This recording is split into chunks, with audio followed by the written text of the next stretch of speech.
มื้อนี้ค่อยก็สิได้ลุยเดี่ยวคือเก่าเนาะก็คือบ้านนงก็ติดธุระเนาะก็เลยว่าบ่ว่างก็มาผู้เดียวก็ได้เนาะก็เลยว่ามา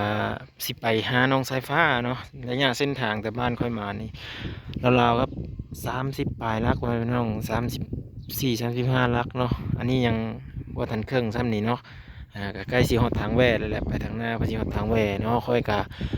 ขอบคุญขอบคุณพ่อแม่พี่น้องเนาะมื้อนี้ค่อยสิได้เดินทางไปหาสายฟ้าพ่อแม่พี่น้องเป็นกำลังใจให้ในเด้อบ่ฮู้ว่าเพิ่นสิอยู่บ่แหละไปแบบว่าลอยๆนำมื้อนี้ฮะเนาะไปแบบบ่ได้นัดบ่ได้หมายเลยนะสิไปหาเพิ่นทุกคนไผเห็นคลิปนี้แล้วก็ขอบพระคุณเบิดทุกคนเด้อพี่น้องเด้อเนาะส่งกำลังใจให้เบาบางเนาะมื้อนี้ก็น้ำมันนี่ก็ไปใส่80,000แหละเนาะใส่80,000กีบเนาะ เลท680เดี๋ยวนี้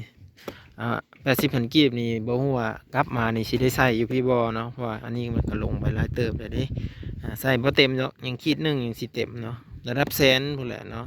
แสนปลายประมาณเต็มถังค่อยก็สิได้เดินทางไปพูนแหละใกล้สิฮอดทางแว่แล้วเนาะก็สิได้เลาะตามป่าตามอันนี้ไปผู้เดียวครับคือว่าแหละพี่น้องเอ้ยไปผู้เดียวเนาะครับอยากไปหาเพิ่นได้ยินข่าวว่าหลังคาบ้านเพิ่นมันฮืออะนะมาบ้างก็เลยอยากไปหานะเพราะว่ามันอยากไปถามข่าวเพื่อนว่าเป็นจังได้มีคนอยู่บ่หรือว่าจังไดเนาะเห็นได้อยู่ในคลิปเนาะก็เลยอยากไปหาเพิ่นอยากไปเยี่ยมเพิ่นพ่อพี่น้องเอ้ยเนาะไปติดตามเบิ่งนำกันเด้อพี่น้องเด้อ